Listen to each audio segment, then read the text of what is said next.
Assalamualaikum warahmatullahi wabarakatuh. Good morning, everyone. How are you today?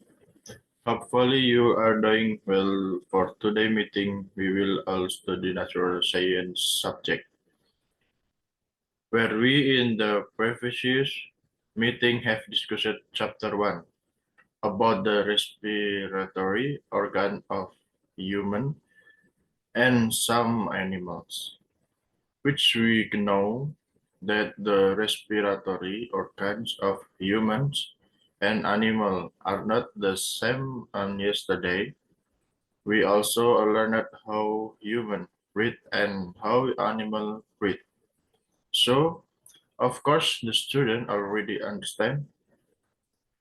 For the next, we will step on chapter 2, which in chapter 2 we learn about the relationship of the digestive organ with food and health.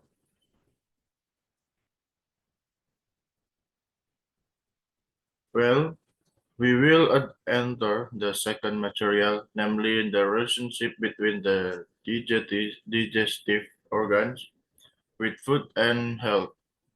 Before the before that, the teacher want to ask, every day you certainly eat, right? Eating nutritious food regularly with a portion that is not excessive will make your body healthy. If your body is healthy, then the activities that take place in your body will run normally. Do you know that the food you have eaten will be processed in the stomach so that the food will be processed and will be absorbed through the intestinal wall and will be circulated by the blood throughout the body.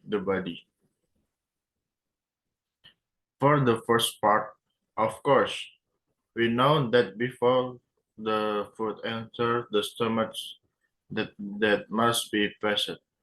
Of course, the oral safety first. The oral safety is the beginning of the digestive tract. In it, there are tools and digestive glands such as the tongue, teeth, and salivary glands. Then, after passing through the oral safety, the food to be digested will pass through the esophagus. The esophagus, or in Latin name is esophagus, is a food channel from the mouth to the stomach.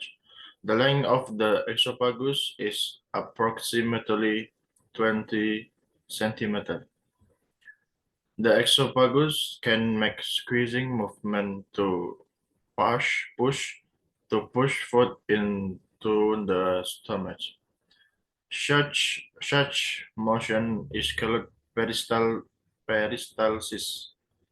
In the esophagus, the digestive process does not occur.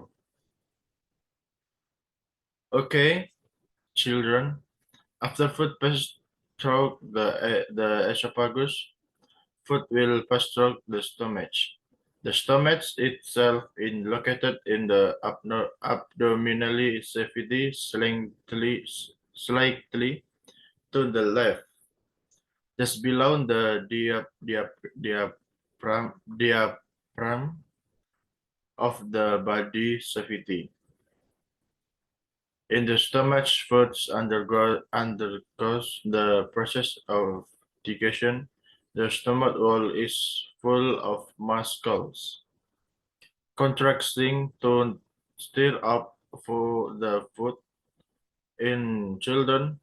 Beside that, the stomach wall secretes a septanol, a gastric juice which contain pepsin, renin, lipase, and metallic acids. Pepsin function to break down protein. Renin function to break down milk protein. Lipase function to digest fat.